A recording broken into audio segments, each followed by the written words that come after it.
అందరికీ నమస్కారం. Welcome to cooking tasty recipe channel. ఈరోజు ఎంతో టేస్టీగా సింపుల్గా మటన్ తలకాయ కర్రీని చాలా టేస్టీగా ఎలా తయారు చేసుకోవాలో ఈ వీడియోలో చూసేద్దాము. ఈ వీడియోని చివరి వరకు చూసి నచ్చినట్టయితే లైక్ చేసి సబ్స్క్రైబ్ చేసుకోండి. ముందుగా స్టవ్ మీద ఒక పెద్ద కుక్కర్ అనేది ఈ విధంగా తీసుకొని దానిలోకి తగినంత ఆయిల్ అనేది యాడ్ చేసుకోవాలి. తర్వాత మనకి ఇందులోకి బిర్యానీ ఆకు ఒక 3, ఒక అనాస పువ్వు, ఒక స్టార్ పువ్వు, 2 మరాఠీ మొగ్గలు, 1 స్పూను సోంపు, అలాగే 4-5 చిన్నవి దాచిన చెక్క ముక్కలు అనేవి ఈ విధంగా రెడీ చేసుకొని ఆయిల్ అనేది వేడెక్కిన తర్వాత ఇవనేవి యాడ్ చేసుకోవాలి. ఇవి యాడ్ చేసిన తర్వాత మంటని మీడియం ఫ్లేమ్లో పెట్టుకొని ఇవనేవి లైట్గా వేడెక్కే వరకు ఫ్రై చేసుకోవాలన్నమాట. ఈ విధంగా యాడ్ చేయడం వల్ల కర్రీ అనేది చాలా టేస్టీగాను చాలా ఫ్లేవర్గా కూడా ఉంటుందండి. ఇవనేవి లైట్గా వేడెక్కిన తర్వాత ముందుగానే మనం తయారు చేసి పెట్టుకున్న జింజర్ గార్లిక్ పేస్ట్ అనేది కూడా యాడ్ చేసుకుందాం. జింజర్ గార్లిక్ పేస్ట్ అనేది నేను 1 కేజీ తలకాయ కర్రీకి నేను కొలతలు చెప్తున్నానండి. మీరు తీసుకున్న క్వాంటిటీని బట్టి జింజర్ గార్లిక్ పేస్ట్ అనేది యాడ్ చేసుకోండి. జింజర్ గార్లిక్ పేస్ట్ అనేది పెద్ద స్పూన్తో 2 స్పూన్ల వరకు యాడ్ చేసుకున్నాను.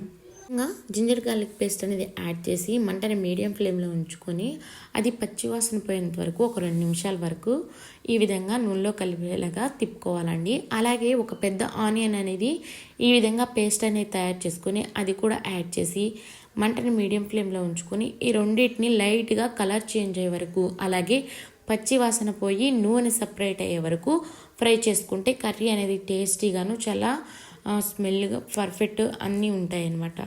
అదే మనం ఇది వేగక ముందే అన్నీ యాడ్ చేస్తే పచ్చి వాసన వచ్చి మనకి కర్రీ అంత టేస్ట్గా ఉండదన్నమాట.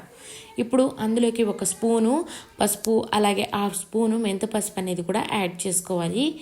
ఈ మెంతి పసుపు యాడ్ చేయడం వల్ల కర్రీ టేస్ట్ అనేది చాలా బాగుంటుంది, అలాగే మన హెల్త్కి చాలా మంచిదనమాట. ఈ విధంగా ఈ రెండింటిని 1 నిమిషం పాటు బాగా అల్లం వెల్లిపాయ పేస్ట్లోకి కలిసేలాగా కలుపుకోవాలి. అన్నిటిని యాడ్ చేసుకున్న తర్వాత కాస్తంత పుదీనా కూడా ఈ విధంగా యాడ్ చేసుకొని మరొక నిమిషం పాటు కలుపుకోవాలన్నమాట.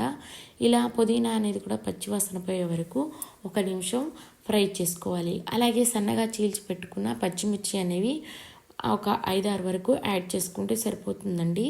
ఈ విధంగా అన్నిటిని యాడ్ చేసి మరొక 2 నిమిషాల పాటు ఫ్రై చేసుకుంటే సరిపోతుంది. ఈలోపు మనం ముందుగానే శుభ్రంగా కడిగి పక్కన పెట్టుకున్న మటన్ తలకాయ ముక్కలు అనేవి ఉంటాయి కదా, అవనేవి ఈ విధంగా ఈ సైజులో కట్ చేసుకుని పెట్టుకుంటే చాలా బాగా ఉడుకుతాయి. అలాగే కర్రీ అనేది త్వరగా కుక్ అవుతుందన్నమాట. ఈ విధంగా మటన్ ముక్కలు అనేవి యాడ్ చేసి 3 నిమిషం పాటు ఈ విధంగా మసాలా అంతా బాగా పట్టేలాగా కలుపుకోవాలి. ఇలా కలుపుకున్న దానిలోకి మీ రుచికి సరిపడా కారము అలాగే సాల్ట్ అనేది యాడ్ చేసుకోవాలి. నేనైతే నా రుచికి సరిపడా పెద్ద స్పూన్తో 2 స్పూన్ల కారము అలాగే 1.5 స్పూన్ వరకు కల్లుప్పు అనేది యాడ్ చేస్తున్నానండి. ఈ విధంగా కల్లుప్పు యాడ్ చేయడం వల్ల మనకి కర్రీ అనేది చాలా టేస్టీగా ఉంటుంది. కల్లుప్పు యాడ్ చేసేవాడు చాలా జాగ్రత్తగా యాడ్ చేయండి. ఈ విధంగా 1.5 స్పూన్ కల్లుప్పు వరకు యాడ్ చేశాను. అందులోకి ఒక పెద్ద గ్లాస్తో 2 గ్లాసుల వరకు వాటర్ అనేవి యాడ్ చేస్తున్నాను అనమాట. వాటర్ అనేవి ఇది కొంచెం ముదురు తలకాయ కర్రీ అండి, అందుకని నేను 2 గ్లాసుల వరకు వాటర్ అనేవి తీసుకుంటున్నాను. అది లేత తలకాయ కూర అయితే 1 గ్లాసున్నర వరకు వాటర్ అనేది సరిపోతుంది.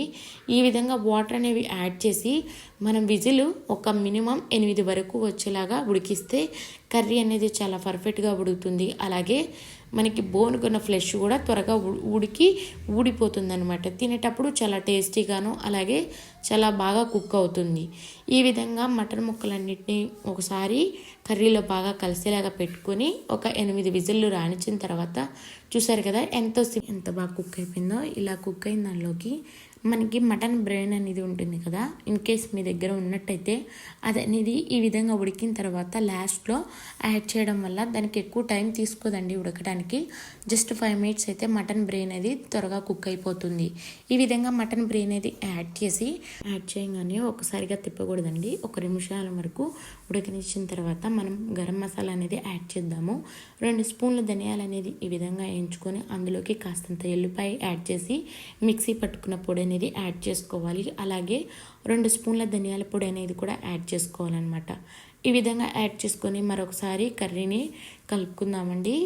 ఈ విధంగా అంతా యాడ్ చేశాక మటన్ బ్రెయిన్ అనేది జాగ్రత్తగా తిప్పాలి, తొందరగా మెల్ట్ అయిపోయే అవకాశం ఉంటుంది. చూసారు కదా వీడియోలో, ఈ విధంగా తిప్పుకుంటే సరిపోతుందండి.